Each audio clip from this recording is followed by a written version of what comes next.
Hello friends, welcome back to my channel. Friends, आज की हम लोग इस वीडियो में H C Verma chapter number 3 that is kinematics के क्वेश्चन नंबर 28 से क्वेश्चंस को सॉल्व करना स्टार्ट करेंगे। So question number 28 is an NCC parade is going at a uniform speed of 6 kilometre per hour through a place under a berry tree on which a bird is sitting at a height of 12.1 meter. At the particular instant, the bird drops a berry. Which cadet give the distance from the tree at the instant will receive the berry on his uniform? So friends, question number 28 में हम ये कर रहा है कि एक NCC parade जो है वो जा रहा है, राइट। और उस एनसीसी परेड की स्पीड है 6 किलोमीटर पर आवर। इसको मीटर पर सेकेंड में कन्वर्ट करेंगे तो 6 इंटू 5/18 डेट इज़ 5/3 मीटर पर सेकेंड, राइट। तो एक एनसीसी परेड है, सपोज़ ये ढेर सारे पर्सन्स उसमें हैं, उस परेड में जो भी इंडिविजुअल्स वॉल्टियर्स जो उसमें हैं वो सब हैं। तो वो सभी एक लाइन से चल रहे हैं और कुछ दूरी पर एक ट्री है, राइट। उस पर एक बर्ड बैठी हुई है सपोज़, और ये जो बर्ड है वो ग्राउंड से 12.1 मीटर के डिस्टेंस पर है, राइट। और फ्रेंड्स, ये किसी इंस्टेंट पर ये जो बर्ड है ये एक बेरी को ड्रॉप करती है, एक फ्रूट को ड्रॉप करती है। तो फ्रेंड्स, क्वेश्चन में हमें ये कह रहा है कि कौन सी कैडेट कौन सा ऐसा इंडिविजुअल है, कौन सा ऐसा वॉलंटियर है जिसके यूनिफॉर्म पर ये बेरी ड्रॉप होगा, राइट। उस कैडेट का डिस्टेंस बताना है from the tree at the instant of dropping the berry, right. मतलब बर्ड जब बेरी ड्रॉप की, सपोज इस कैंडिडेट पे आकर के वो बेरी गिरा, राइट। ये भी कैंडिडेट आगे चल रहा था, बेरी भी ऊपर से लेकर नीचे गिर रहा था। सपोज इस कैंडिडेट पे बेरी गिरा, तो ये कैंडिडेट बेरी गिराने के पहले वो इस ट्री से कितनी डिस्टेंस पर होगा वो हमें फाइंड करना है, राइट। ये हमें फाइंड करना है। सो फ्रेंड्स, हम लोग क्वेश्चन को सॉल्व करते हैं। फ्रेंड्स, हम लोग एक्सेलरेशन ड्यू टू ग्रेविटी की वैल्यू जो है g is equals to 9.8 metre पर सेकेंड स्क्वायर डाउनवर्ड डायरेक्शन में लेंगे, ठीक है। अब फ्रेंड्स, हम लोग फाइंड आउट करते हैं कि ये बेरी को टाइम कितना लगेगा इस ग्राउंड पर गिरने पे, राइट। तो हम लोग इक्वेशन यूज़ करेंगे s is equals to u t plus half a t square, right. ये वाली हम लोग इक्वेशन यूज़ करेंगे जहाँ पर s जो है डिस्प्लेसमेंट है। डिस्प्लेसमेंट कितना है बेरी का? 12.1 मीटर। तो 12.1 will be equals to u into t. U है initial velocity. Initial velocity of बेरी कितना हो जाएगा? 0, क्योंकि बर्ड ने उसे सिर्फ ड्रॉप किया है, तो इनिशियल वेलोसिटी हो जाएगा 0। It will come out half a t square, तो half into acceleration that is 9.8 into time का स्क्वायर, राइट। तो यहाँ से टाइम हमारे पास फ्रेंड्स निकल के आएगी √2 into 12.1 by 9.8। It will come out 1.6 seconds, right. मतलब इस बेरी को गिरने में 1.6 सेकेंड्स का समय लगेगा। अब फ्रेंड्स, हम लोग ये देखते हैं कि जो कैडेट है वो कितने स्पीड से चल रहा है, 5/3 मीटर पर सेकेंड्स, राइट। तो ये जो कैडेट है, ये कैडेट के यूनिफॉर्म पर ये जो बेरी गिर रहा है, ठीक है फ्रेंड्स। तो ये कैडेट कितना डिस्टेंस ट्रेवल करेगा at the time of dropping the berry? It will be given by d is equals to v into t, velocity into time. तो वेलोसिटी कितना है? 5/3 मीटर पर सेकेंड्स, और टाइम हमारे पास है 1.6। इसकी वैल्यू फ्रेंड्स आ जाएगी 2.6 metre. So friends, this is the answer of question number 28. Now let's move to question number 29. Number 29 is, a ball is dropped from a height. If it takes 0.2 seconds to cross the last 6 meter before hitting the ground, find the height from which it was dropped. Take g equal to 10 meter per second squares. So friend, हमें question में ये कह रहा है कि एक ball है, उसे हम किसी हाइट से ड्रॉप कर रहे हैं, राइट। सपोज h हाइट से इसे हम ग्राउंड पर ड्रॉप कर रहे हैं, और आगे हमें एक कह रहा है if it takes 0.2 seconds to cross the last 6 meter before hitting the ground. मतलब last 6 meter of its journey, मतलब last 6 meter of its journey में उसे ट्रैवल करने में 0.2 सेकेंड्स का टाइम लगता है, राइट। मतलब जब ये 6 मीटर अबव द ग्राउंड रहता है, ये गिरना स्टार्ट हुआ, गिरते गिरते गिरते गिरते जैसे ही 6 मीटर अबव द ग्राउंड आया, और 6 मीटर से 0 मीटर होने में उसे 0.2 सेकेंड्स का टाइम लगता है। Find the height from which it was dropped. तो फ्रेंड्स हमें क्वेश्चन में आगे कह रहा है कि ये जो हाइट है किस हाइट से इसे ड्रॉप किया गया था, एच हाइट हमें फाइंड करना है। और फ्रेंड्स क्वेश्चन में हमें एक और चीज़ कंसिडर करने को कहा है, जी इक्वल टू 10 मीटर पर सेकेंड स्क्वायर। सो फ्रेंड्स हम लोग इस क्वेश्चन को सॉल्व करते हैं। फ्रेंड्स इस क्वेश्चन में हम लोग देखेंगे इस पाथ के लिए हम लोग कुछ इक्वेशंस को अप्लाई करेंगे, राइट, ये वाली पाथ के लिए। सो फ्रेंड्स ये वाली पाथ के लिए हम लोग इक्वेशन फर्स्टली अप्लाई करेंगे, s is equals to u t plus half a t square, right. Friends एक चीज़ और हम लोग कंसिडर करेंगे, ये जो पॉइंट है, सपोज इस पॉइंट पर आते आते बॉल की जो वेलोसिटी है वो सपोज वी डैश हो जाती है, राइट। इस पॉइंट से ball u equals to 0 metre पर सेकेंड से ड्रॉप किया गया है, राइट। और इस बॉल की धीरे धीरे स्पीड बढ़ते बढ़ते इस पॉइंट पर आते आते उसकी स्पीड वी डैश हो जाती है, ये हम लोग कंसिडर कर लेंगे। तो इस पाथ के लिए हम लोग इक्वेशन लिख रहे हैं s equals to u t plus half a t square. S की वैल्यू हो जाएगी 6 मीटर, लेकिन ये जो डिस्प्लेसमेंट है वो निगेटिव डायरेक्शन में, तो -6 ले लेंगे, राइट। डाउनवर्ड डायरेक्शन में तो -6 ले लिया। यू की वैल्यू हो जाएगी वी डैश, क्योंकि इसके पास यहाँ पर कुछ ऊपर से नीचे आते आते कुछ वी डैश वेलोसिटी ये गेन कर लिया है, तो v dash into t, time इसे कितना लगा 0.2 seconds, plus half into acceleration, acceleration कितना 10 मीटर पर second square in downward direction है, तो माइनस साइन कंसिडर करेंगे, -10 इंटू टाइम का स्क्वायर, तो 0.2 का स्क्वायर हो जाएगा 0.04। फ्रेंड्स हम लोग इस इक्वेशन को अब सॉल्व करेंगे, तो यहाँ से 0.02, यहाँ से आएगा -6 will be equals to 0.2 into v dash और 0.2, राइट।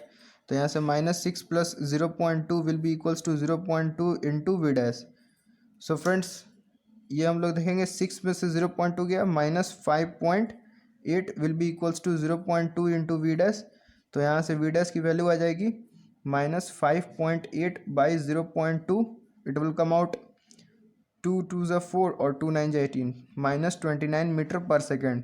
फ्रेंड्स ये जो वी डैश है इसकी वैल्यू कितनी आ गई, -29 मीटर पर सेकेंड। माइनस साइन क्यों लगा है इसमें, क्योंकि ये जो वेलोसिटी है वी डैश वो भी डाउनवर्ड डायरेक्शन में है, राइट। अब फ्रेंड्स हम लोग इसके आगे देखते हैं। अब इस पाथ के लिए फ्रेंड्स ये वाली जो पाथ है इसके लिए हम लोग एक इक्वेशन को अप्लाई करेंगे, ये वाली equation, v square is equals to u square plus 2as, ये वाली इक्वेशन को हम लोग इस पाथ के लिए अप्लाई करेंगे। फ्रेंड्स यहाँ पर जो फाइनल वेलोसिटी है इस पाथ के लिए वो कितना है, वी डैश, इसकी वैल्यू कितनी आई है -29 मीटर पर सेकेंड, मैग्नीट्यूड लिखेंगे तो 29 मीटर पर सेकेंड, राइट। तो यहाँ से वी डैश वी का स्क्वायर मतलब 29 का होल स्क्वायर, तो 29 square will be equals to u square, u मतलब इनिशियल वेलोसिटी दैट इज 0 का square 0, plus 2 into acceleration, acceleration की वैल्यू -10, क्योंकि डाउनवर्ड डायरेक्शन में है तो माइनस साइन लगाएंगे, इंटू डिस्प्लेसमेंट, ये डिस्प्लेसमेंट हमें फाइंड करना है। तो डिस्प्लेसमेंट कितना हो जाएगा, ये टोटल h है और ये 6 मीटर है, तो ये वाला डिस्टेंस कितना हो जाएगा h -6 मीटर, राइट। और ये डिस्प्लेसमेंट डाउनवर्ड डायरेक्शन में हो रही है तो निगेटिव साइन यहाँ पर लगेगा, -h -6 मीटर। तो फ्रेंड्स यहाँ से वैल्यू आएगी हमारे पास 841 will be equals to 20 into h -6। So friends यहाँ से h -6 की वैल्यू आ जाएगी 841/20, that is h will be equals to 6 plus 841/20। Friends इस वैल्यू को हम लोग सॉल्व करेंगे तो इसका आंसर आएगा 48.05 मीटर, जिसको हम अप्रॉक्सीमेटली 48 मीटर भी लिख सकते हैं। So friends, this is the answer of question number 29. Now let's move to question number 30. Friends, question number 30 is, a ball is dropped from a height of 5 meter onto a sandy floor and penetrates the sand up to 10 centimeter before coming to rest. Find the retardation of the ball in sand assuming it to be uniform. Friends हमें यह question कर रहा है कि एक Sandy floor है, मतलब एक फ्लोर है जो बालू का बना हुआ है, रेत जिसको बालू कहते हैं, तो ये सैंडी फ्लोर है। और फ्रेंड्स इस पे एक बॉल को ड्रॉप किया जा रहा है from a height h equals to 5 metre, इससे एक बॉल को ड्रॉप किया जा रहा है, height h equals to 5 metre drop किया जा रहा है, तो इसकी इनिशियल वेलोसिटी जो है 0 मीटर पर सेकेंड हो जाएगी, राइट। क्वेश्चन में आगे कर रहा है and penetrates the sand up to 10 centimetre before coming to rest. और जैसे ही ये बॉल इस सैंड से टकराया, राइट, तो इस सैंड को वो 10 सेंटीमीटर तक अंदर ढकेल देता है, राइट। ये जो है 10 सेंटीमीटर तक अंदर इसको पेनेट्रेट कर देता है बॉल, ठीक है। और 10 सेंटीमीटर पेनेट्रेशन के बाद ये जो बॉल है ये रेस्ट पर आ जाती है। तो क्वेश्चन में कह रहा है find the retardation of the ball in sand assuming it to be uniform. तो ये सैंड जो है कुछ इस पर रिटार्डेशन लगाया होगा तभी ये बॉल जो है स्टॉप हुई होगी। तो वो सैंड जो है रिटार्डेशन इस पर कितना लगाया होगा वो हमें फाइंड आउट करना है। फ्रेंड्स एक चीज़ हम लोग और कंसिडर करेंगे, इसमें हम लोग जी की वैल्यू जो है 9.8 मीटर पर सेकेंड स्क्वायर कंसिडर करेंगे, राइट। फ्रेंड्स हम लोग इस क्वेश्चन को अब सॉल्व करते हैं। हम लोग पहले देखेंगे कि बॉल यहाँ जस्ट सैंडी फ्लोर से टकराने से पहले उसकी वेलोसिटी कितनी होगी। सपोज़ उसे हम लोग कंसिडर कर लेते हैं v वेलोसिटी होगी, राइट। तो ये v वेलोसिटी का हम लोग कैलकुलेट करते हैं। तो इसको कैलकुलेट करने के लिए इक्वेशन यूज़ करेंगे v square is equals to u square plus 2as, right. तो यहाँ से v स्क्वायर मतलब फाइनल वेलोसिटी का स्क्वायर जो हमें फाइंड आउट करना है, इनिशियल वेलोसिटी स्क्वायर 0, ठीक है, plus 2 into acceleration, acceleration is 9.8 into displacement हो जाएगी 5 मीटर, ठीक है फ्रेंड्स। तो यहाँ से v square will be equals to 5 to 10 और 98 आ जाएगा। v स्क्वायर की वैल्यू आ जाएगी 98, मतलब v की वैल्यू √98 मीटर पर सेकेंड्स, राइट। मतलब ये जो हिट करने से पहले सैंडी फ्लोर को उसकी वेलोसिटी जो है √98 मीटर पर सेकेंड्स हो जाएगी, राइट। इस वैल्यू को हम लोग यहाँ लिख लेते हैं √98 मीटर पर सेकेंड। अब फ्रेंड्स हम लोग देखते हैं कि इस मोशन, ये वाली जो मोशन है, ये वाली मोशन है, इसके लिए हम लोग इस इक्वेशन को फिर से अप्लाई करेंगे।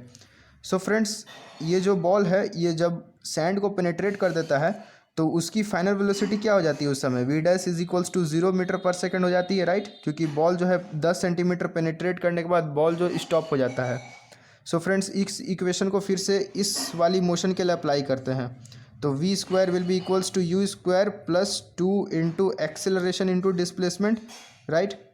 तो v square, v will be v dash का होल स्क्वायर, फाइनल वेलोसिटी का whole square, it is 0 metre पर सेकेंड, तो 0, u स्क्वायर, तो u मतलब इनिशियल वेलोसिटी इस मोशन के लिए, तो इस मोशन के लिए इनिशियल वेलोसिटी क्या हो जाएगी, ये 98 मीटर पर √98 मीटर पर सेकेंड, उसका होल स्क्वायर कितना हो जाएगा 98, ठीक है फ्रेंड्स, प्लस 2 इंटू एक्सेलरेशन, इसी की वैल्यू हमें निकालनी है, एक्सेलरेशन की वैल्यू, इंटू डिस्प्लेसमेंट कितना किया है 10 सेंटीमीटर, इसको मीटर में कन्वर्ट करेंगे तो 0.1 मीटर आएगा, राइट। तो इंटू 0.1। सो फ्रेंड्स एक्सेलरेशन की वैल्यू हमारे पास यहाँ से आ जाएगी -98 बाई 0.2, जिसकी वैल्यू होती है 490 मीटर पर second square. So friends this is the answer of question number 30। Now let's move to question number 31।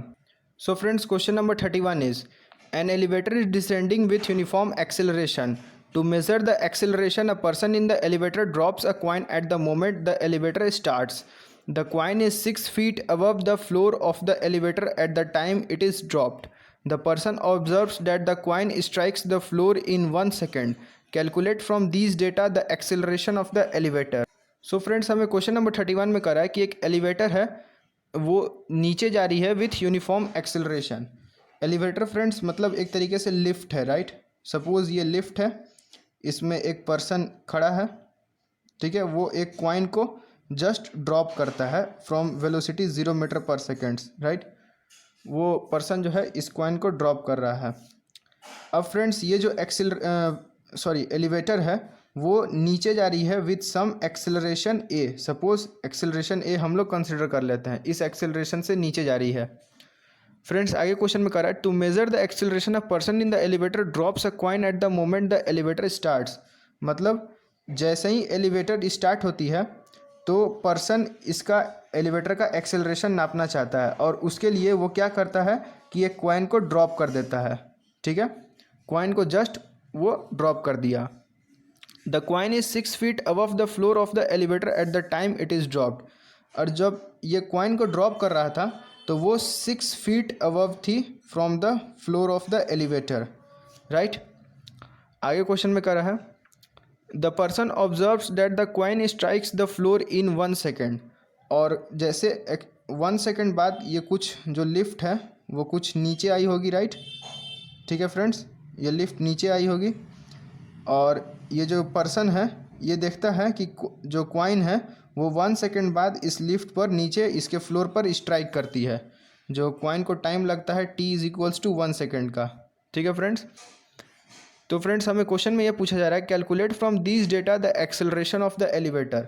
मतलब इन सभी डेटा से हमें एक्सेलरेशन ऑफ द एलिवेटर कितना होगा ये हमें फाइंड आउट करना है। ठीक है फ्रेंड्स, तो हम लोग इस क्वेश्चन को सॉल्व करते हैं। फ्रेंड्स एक चीज़ हम लोग इसमें गौर करेंगे कि जितनी भी ये जो वैल्यू है ये फीट में दी हुई है, राइट। ये जो डिस्टेंस है ये फीट में दी हुई है। तो फ्रेंड्स हम लोग एक्सेलरेशन ड्यू टू ग्रेविटी को भी g = feet per second square में लेंगे। और फ्रेंड्स आप लोग एक चीज़ जान जाइए, acceleration due to gravity in feet per second square is g = 32 feet per second square. ये वैल्यू आप लोग याद कर लीजिए कि acceleration due to gravity feet per second square में 32 फीट पर सेकंड स्क्वायर होती है। ठीक है फ्रेंड्स, अब हम लोग इस क्वेश्चन को सॉल्व करते हैं। फ्रेंड्स एक चीज़ हम लोग ध्यान देंगे कि एलिवेटर और कॉइन दोनों t = 1 सेकेंड्स के पर मीट कर रहा है, राइट। तो डिस्प्लेसमेंट कवर्ड बाय एलिवेटर वो कितना होगा वो हम लोग फाइंड करते हैं। तो s = ut + हाफ at² होगा, right. Displacement covered by elevator, तो suppose displacement covered by elevator को हम लोग SE कर लेते हैं। Displacement covered by elevator SE = ut। Elevator की इनिशियल वेलोसिटी कितनी थी 0, ठीक है। तो u की वैल्यू 0 × t 0 हो जाएगी। It will be equals to half into acceleration of the elevator, वो हमें फाइंड करना है। तो a कंसिडर कर लेते हैं उसको, तो half into a into t²। तो फ्रेंड्स t = 1 सेकेंड के लिए हम लोग कंसिडर कर रहे हैं, तो 1 का स्क्वायर हो जाएगा 1। तो डिस्प्लेसमेंट कवर्ड बाय एक्सेलरेटर कितना आ जाएगा हमारे पास a/2 मीटर, राइट। अब फ्रेंड्स हम लोग डिस्प्लेसमेंट कवर्ड बाय कॉइन हम लोग देखते हैं। तो displacement covered by coin SC consider कर लेते हैं। तो SC = ut + हाफ GT² होगा, राइट। क्योंकि कॉइन पर एक्सेलरेशन ड्यू टू अर्थ लग रही थी, acceleration due to gravity. So friends displacement covered by coin will be equals to ut। u for coin कितना है फ्रेंड्स 0 मीटर पर सेकेंड, क्योंकि जो कॉइन को जो है फ्रीली ड्रॉप किया गया है। तो u की वैल्यू 0 × t विल बी 0। तो displacement covered by coin will be equals to half into acceleration due to gravity that is 32 into time square. Time कितना है 1 सेकेंड का ले रहे हैं, तो 1 का square 1। So friends displacement covered by coin कितना आ जाएगा 16 मीटर। ठीक है फ्रेंड्स, अब हम लोग फ्रेंड्स एक चीज़ ध्यान देंगे कि जो एलिवेटर है वो डिस्प्लेसमेंट कितना कवर किया a/2, और जो कॉइन है वो कितना डिस्प्लेसमेंट कवर किया 16 मीटर। सो फ्रेंड्स जो डिस्प्लेसमेंट कवर्ड बाय कॉइन है वो होगा displacement covered by elevator plus 6 metre. ऐसा मैं क्यों लिख रहा हूँ, क्योंकि कॉइन जो है पहले से ही एलिवेटर के ग्राउंड से 6 फीट अबव था। तो कॉइन को एलिवेटर के डिस्प्लेसमेंट से 6 फीट ज़्यादा चलना होगा। यहाँ पर भी फीट हो जाएगा और यहाँ पर भी फीट, राइट। तो जो कॉइन है उसे इस एलिवेटर के फ्लोर से 6 फीट ज़्यादा चलना होगा, क्योंकि कॉइन जो है पहले से ही 6 फीट अबव था। सो फ्रेंड्स अब हम लोग इस इक्वेशन में SC = SE + 6 फीट, इसमें हम लोग ये वाली वैल्यू को पुट कर देते हैं SC और SE की। तो यहाँ से आ जाएगा SC की वैल्यू थी 16 फीट, तो 16 will be equals to SE। SE कितना था a/2 + 6। तो यहाँ से a की वैल्यू आ जाएगी a/2 is equals to 16 - 6 that is 10। तो यहाँ से a की वैल्यू आ गई a/2 = 10। तो a is equals to 20 feet per second square. So friends this is the answer of question number 31। Friends आज की हम लोग ने वीडियो में क्वेश्चन नंबर 28 से लेकर क्वेश्चन नंबर 31 तक के क्वेश्चंस को सॉल्व किया है। आगे की वीडियोस में हम लोग आगे के भी क्वेश्चंस को सॉल्व करेंगे। तब तक आप इन सब क्वेश्चंस को रिवाइज कीजिए। अगर आपको कहीं भी डाउट आता है तो आप मुझे कमेंट सेक्शन में कमेंट कर सकते हैं। If your doubt gets cleared by my videos then please press the like button and share with your friends. Thank you.